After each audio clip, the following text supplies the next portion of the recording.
कल्पना कीजिए एक ऐसी शक्ति जो आपके सबसे बड़े दुश्मन की जुबान को पल भर में बांध दे। एक ऐसी देवी जिनका नाम सुनते ही शत्रु थर थर कांपने लगे। आज हम बात करने जा रहे हैं उस महाविद्या की जिसे ब्रह्मांड की सबसे रहस्यमयी और शक्तिशाली देवियों में गिना जाता है, माता बगलामुखी। वो देवी जिन्होंने ब्रह्मांड के विनाश को रोका, जिन्होंने असुरों की जीभ खींचकर उन्हें पराजित किया। लेकिन सवाल यह है, आखिर क्यों माता बगलामुखी को स्तंभन की देवी कहा जाता है? क्या है वो रहस्य जो इस महाविद्या को इतना शक्तिशाली बनाता है? इस वीडियो के अंत तक आप जान जाएंगे वो सत्य जो सदियों से गुप्त रखा गया है। ये कहानी शुरू होती है उस समय से जब पूरा ब्रह्मांड खतरे में था। सतयुग के अंतिम काल में एक भयंकर तूफान उठा। ये कोई साधारण तूफान नहीं था, ये था ब्रह्मांडीय प्रलय का आरंभ। आकाश में घने काले बादल छा गए, बिजली की भयानक कड़क गूंजने लगी, हर तरफ अंधकार फैल गया। हवाएं इतनी तेज चलने लगी कि पर्वत हिलने लगे, समुद्र की लहरें आकाश को छूने लगी। देवता घबरा गए, इंद्र के सिंहासन तक कांपने लगे, स्वर्गलोक में हलचल मच गई। ऋषि मुनि भयभीत हो गए। ये तूफान रुकने का नाम ही नहीं ले रहा था। हर पल, हर क्षण लग रहा था जैसे पूरी सृष्टि का अंत होने वाला है। देवताओं ने भगवान विष्णु से प्रार्थना की। विष्णु भगवान ने अपनी दिव्य दृष्टि से देखा, लेकिन यह तूफान उनसे भी नियंत्रित नहीं हो रहा था। तब भगवान विष्णु ने कहा, यह कोई साधारण प्राकृतिक आपदा नहीं है। किसी ने जानबूझकर ब्रह्मांड को नष्ट करने के लिए इस तूफान को भेजा है। इसे रोकने के लिए हमें आदि शक्ति की शरण में जाना होगा। सभी देवता समझ गए कि अब केवल महाशक्ति ही इस प्रलय को रोक सकती हैं। देवतागण पृथ्वी लोक पर उतरे। उन्होंने एक पवित्र सरोवर के किनारे तपस्या करने का निर्णय लिया। ये था सत्यकाम सरोवर। सभी देवता, इंद्र, अग्नि, वरुण, वायु, सब ने मिलकर आदि शक्ति का ध्यान करना शुरू किया। दिन बीतते गए, रातें बीतती गईं, लेकिन तपस्या नहीं टूटी। चारों तरफ तूफान का तांडव जारी था, लेकिन देवता अडिग बैठे रहे। उनके मन में बस एक ही प्रार्थना थी, हे माता कृपा करो। और फिर आया वो दिव्य क्षण। वैशाख शुक्ल चतुर्दशी का दिन, आधी रात का समय था। सरोवर का जल अचानक शांत हो गया। हवाएं थम गई, बिजली की कड़क रुक गई, सब कुछ एकदम स्तब्ध हो गया। और तभी सरोवर के बीच से एक अद्भुत पीली ज्योति प्रकट हुई। वो ज्योति इतनी तेजस्वी थी कि पूरा आकाश सुनहरे प्रकाश से भर गया। देवताओं ने आंखें खोली और देखा, सरोवर के जल से धीरे धीरे एक दिव्य स्वरूप उभर रहा था। वो थी माता बगलामुखी। उनका पूरा शरीर स्वर्णिम पीले रंग से चमक रहा था। उनके सिर पर दिव्य मुकुट था, गले में स्वर्ण आभूषण, पीतांबर वस्त्र धारण किए हुए। उनके एक हाथ में गदा थी, दूसरे हाथ से वे किसी दैत्य की जीभ पकड़े हुए थीं। उनकी आंखों में अद्भुत तेज था। उनका चेहरा शांत था, लेकिन उनके तेज से असुर भी कांप जाएं। देवताओं ने झुककर प्रणाम किया। माता ने अपनी दिव्य दृष्टि से सबको देखा, और उस एक दृष्टि मात्र से वो भयंकर तूफान धीरे धीरे शांत होने लगा। हवाएं रुक गईं, समुद्र शांत हो गया, आकाश साफ होने लगा। प्रलय टल गया था। लेकिन रुकिए, क्या आपने सोचा कि यह तूफान आया कहां से था? सच तो यह है कि माता बगलामुखी का जन्म सिर्फ प्रलय रोकने के लिए नहीं हुआ था। असली कारण कुछ और था। वो तूफान किसी साधारण प्राकृतिक घटना का परिणाम नहीं था। उसे भेजा गया था एक भयानक दैत्य ने। उस दैत्य का नाम था मदनासुर। ये असुर इतना शक्तिशाली था कि उसने ब्रह्मदेव से वरदान प्राप्त कर लिया था, और वो वरदान था, कोई भी देवता या मनुष्य उसे शस्त्रों से नहीं मार सकता। उसकी वाणी में इतनी शक्ति थी कि वो केवल बोलकर अपने शब्दों से किसी को भी श्राप देकर नष्ट कर सकता था। उसने अपनी वाणी की शक्ति से ही यह प्रलयनकारी तूफान भेजा था।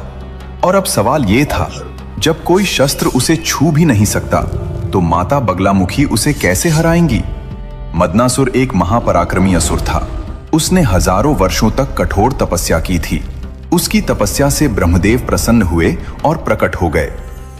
मदनासुर ने कहा, हे ब्रह्मदेव, मुझे ऐसा वरदान दीजिए कि कोई भी देवता, मनुष्य या असुर मुझे किसी भी अस्त्र शस्त्र से मार न सके, और मेरी वाणी में इतना सामर्थ्य हो कि मैं अपने शब्दों से ही किसी को भी पराजित कर सकूं।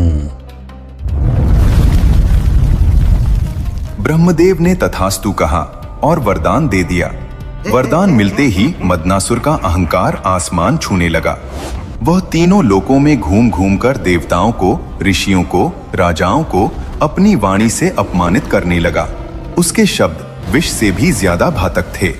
जिस पर भी उसकी नजर पड़ती वह उसे श्राप दे देता, और उसका श्राप इतना शक्तिशाली था कि लोग तुरंत नष्ट हो जाते। देवराज इंद्र ने सोचा, मैं स्वर्ग का राजा हूं, मुझे इस दैत्य का सामना करना चाहिए।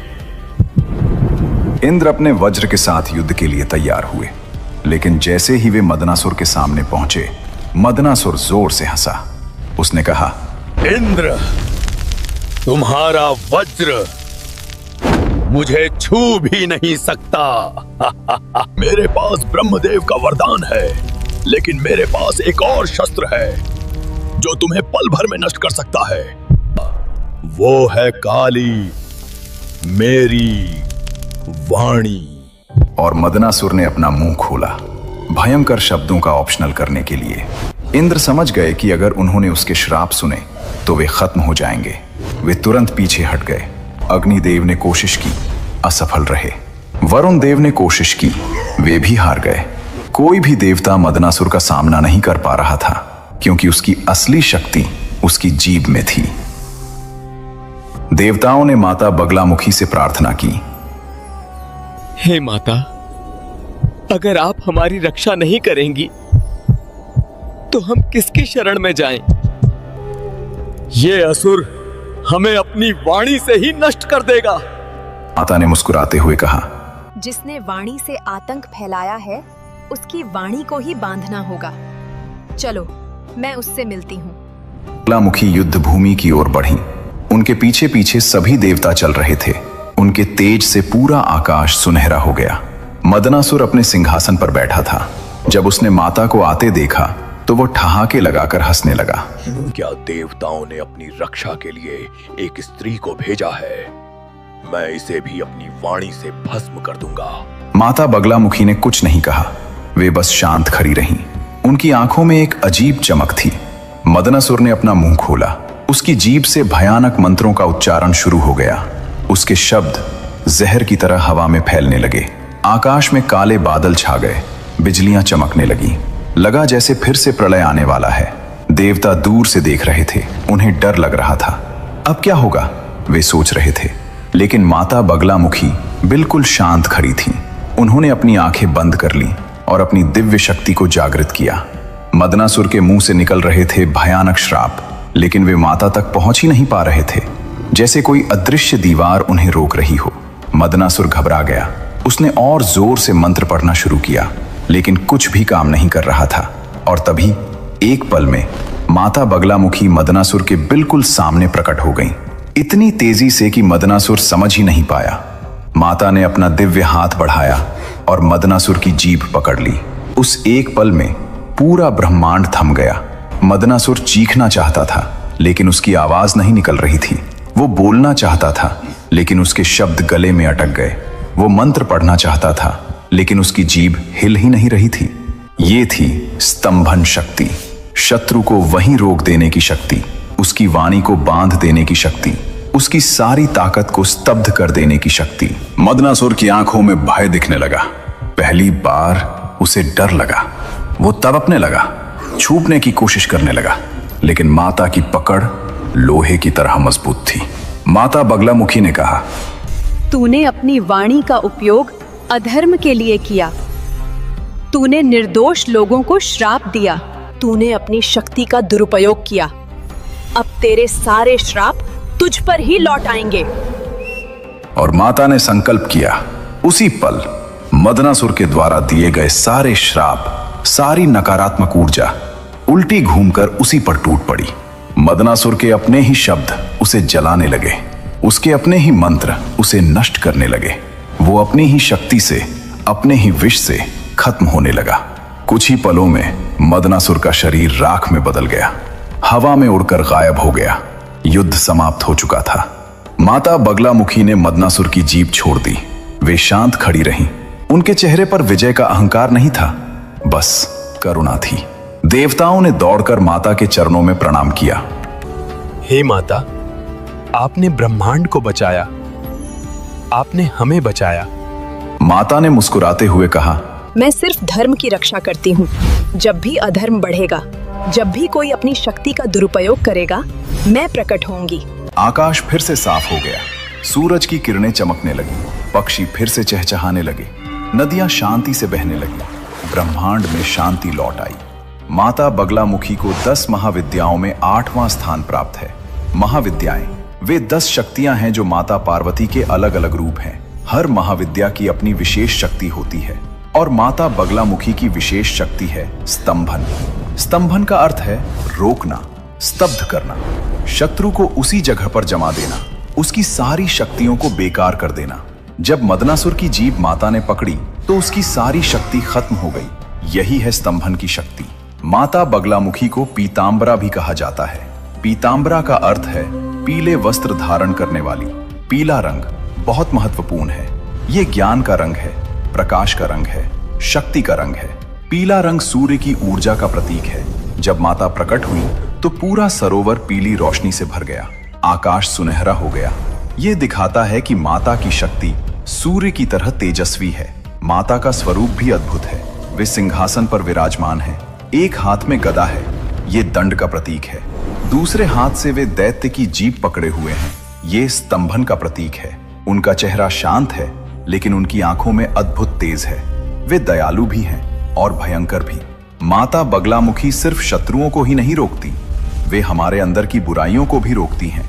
जब हम गुस्से में होते हैं और गलत बोलने वाले होते हैं, तब माता हमारी जीभ को रोक सकती हैं। जब हमारे मन में बुरे विचार आते हैं, तब माता उन विचारों को स्तब्ध कर सकती हैं। जब हम गलत रास्ते पर जा रहे होते हैं, तब माता हमें रोक सकती हैं। यही है स्तंभन की असली शक्ति। ये सिर्फ दुश्मनों के लिए नहीं, ये खुद को सही रास्ते पर रखने के लिए भी है। माता बगलामुखी के भारत में कई प्रसिद्ध और शक्तिशाली मंदिर हैं, जहां लाखों भक्त दर्शन करने आते हैं। पहला है दतिया, मध्य प्रदेश का बगलामुखी मंदिर। ये मंदिर बहुत प्रसिद्ध है। यहाँ की माता अत्यंत चमत्कारी मानी जाती हैं। कहा जाता है कि जो भक्त सच्चे मन से यहाँ आते हैं, उनकी मनोकामना जरूर पूरी होती है। खासकर जब कोई कानूनी मामला हो, झूठे आरोप हों या शत्रु परेशान कर रहे हों। दूसरा है नलखेड़ा, मध्य प्रदेश का पीतांबरा पीठ। इस स्थान को श्री पीतांबरा पीठ के नाम से जाना जाता है। ये अत्यंत शक्तिशाली तीर्थ माना जाता है। यहाँ हर साल हजारों भक्त आते हैं। बड़े बड़े व्यवसायी, राजनेता और आम लोग सब यहाँ माता के दर्शन करने आते हैं। तीसरा है कांगड़ा, हिमाचल प्रदेश का बगलामुखी मंदिर। हिमाचल में स्थित ये मंदिर भी बहुत पवित्र माना जाता है। पहाड़ों के बीच स्थित इस मंदिर में माता की अद्भुत कृपा होती है। यहाँ की शांति और दिव्य वातावरण भक्तों को गहरी शांति देता है। इन मंदिरों में ऐसे अनगिनत अनुभव हैं जब भक्तों की जिंदगी बदल गई। कुछ लोग बताते हैं जब उन पर झूठे मुकदमे चल रहे थे, जब लग रहा था कि अब कोई रास्ता नहीं बचा, तब किसी ने उन्हें माता बगलामुखी के मंदिर जाने की सलाह दी। वे गए, सच्चे मन से प्रार्थना की और धीरे धीरे चीजें बदलने लगी। झूठे गवाह खुद सच बोलने लगे, दुश्मन पीछे हट गए, केस जीत गए। कुछ लोगों का व्यापार डूब रहा था। प्रतिस्पर्धी उन्हें बर्बाद करने पर तुले थे। माता की शरण में गए और उनका व्यापार फिर से खड़ा हो गया। यही है माता बगलामुखी की कृपा। अगर आप माता बगलामुखी की पूजा करना चाहते हैं तो कुछ सरल और शुद्ध तरीके हैं। सबसे पहले पीले रंग का महत्व समझिए। माता को पीला रंग बहुत प्रिय है, इसलिए पूजा के समय पीले वस्त्र पहने, पीले फूल चढ़ाएं, जैसे गेंदा या पीला गुलाब। हल्दी का तिलक लगाएं। मंगलवार या गुरुवार का दिन माता की पूजा के लिए शुभ माना जाता है। सुबह स्नान करके साफ सुथरे कपड़े पहनकर शांत मन से माता के सामने बैठें। अगर घर में माता की तस्वीर या मूर्ति है तो उसके सामने, नहीं तो अपने मन में माता का ध्यान करें। पीले फूल चढ़ाएं। अगर संभव हो तो गुड़ का भोग लगाएं। पीली मिठाई भी चढ़ा सकते हैं। माता बगलामुखी का सबसे प्रसिद्ध मंत्र है ओम लीं बगलामुखी सर्वदुष्टानां वाचं मुखं पदं स्तंभय जिह्वां कीलय बुद्धिं विनाशय ह्लीं ओम स्वाहा। इस मंत्र का अर्थ है, हे माता बगलामुखी, सभी दुष्टों की वाणी, मुख और पैरों को रोक दीजिए, उनकी जीभ को बांध दीजिए, उनकी बुरी बुद्धि को नष्ट कर दीजिए। अगर यह मंत्र मुश्किल लगे तो सिर्फ ये भी बोल सकते हैं, ओम लीं बगलामुखी नमः। या बहुत सरल तरीका है, बस सच्चे मन से कहें, हे माता बगलामुखी, मेरी रक्षा करो, मेरे शत्रुओं को शांत करो, जो गलत है उसे रोको, मुझे सही रास्ता दिखाओ। माता आपकी भाषा नहीं, आपका भाव देखती हैं। लेकिन याद रखिए, माता बगलामुखी की पूजा करते समय कुछ बातों का ध्यान रखना जरूरी है। पहली बात, कभी भी किसी को नुकसान पहुंचाने के लिए माता से प्रार्थना मत करिए। अगर कोई आपको गलत कर रहा है तो सिर्फ इतना कहिए, माता उसे रोक दो, सत्य की रक्षा करो। दूसरी बात, सच्चे मन से प्रार्थना करिए। झूठ बोलकर, धोखा देकर माता की पूजा करने का कोई फायदा नहीं, माता सब जानती हैं। तीसरी बात, अगर कोई बड़ी तांत्रिक साधना करनी है तो किसी योग्य गुरु से ही सीखिए। बिना जानकारी के तंत्र साधना खतरनाक हो सकती है। सामान्य भक्तों के लिए सरल पूजा ही सबसे एब्सोल्यूट है। मदनासुर को वरदान मिला था, लेकिन उसने उसका दुरुपयोग किया। उसने अपनी वाणी का उपयोग दूसरों को चोट पहुंचाने के लिए किया, श्राप देने के लिए किया, आतंक फैलाने के लिए किया, और माता ने उसी वाणी को उसके विनाश का कारण बना दिया। ये एक बहुत बड़ा सबक है। हमारे शब्द बहुत शक्तिशाली होते हैं।